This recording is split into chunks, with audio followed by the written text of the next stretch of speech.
tingkat kepercayaan terhadap lembaga penegak hukum ini cukup cukup merata sebetulnya di berbagai kategori sosiodemografi.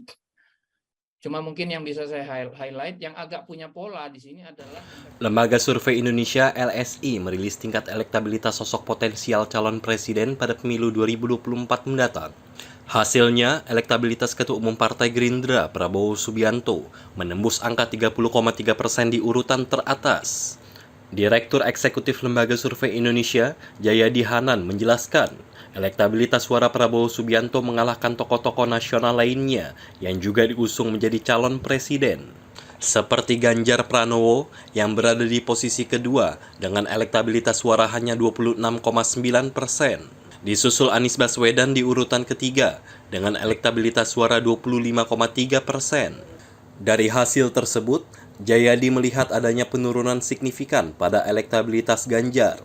Pada simulasi 3 nama capres misalnya, Ganjar turun 8% elektabilitasnya dibandingkan survei periode Februari 2023. Namun yang pasti dikatakan Jayadi adalah Prabowo Subianto mengalami peningkatan elektabilitas pada survei kali ini sekitar 3,6%.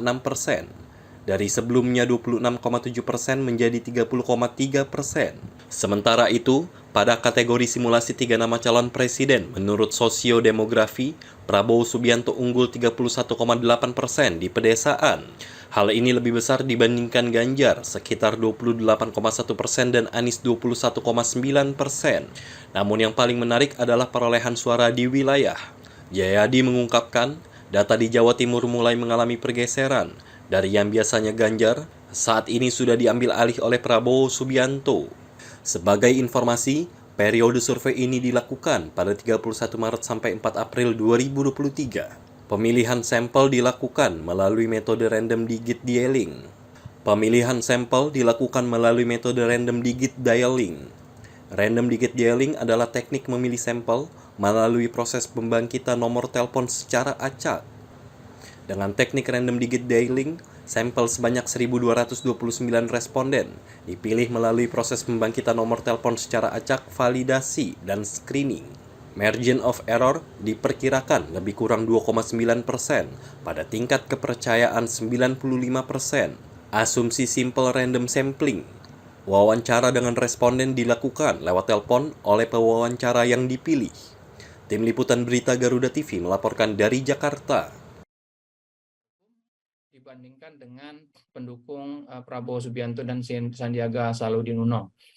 Sebagai contoh, sekali lagi contoh saja, kepolisian pendukung Jokowi 65,6% menyatakan percaya, sementara hanya 46,1% dari pendukung Prabowo yang percaya. Demikian juga polanya untuk Kejaksaan Agung, KPK, dan pengadilan.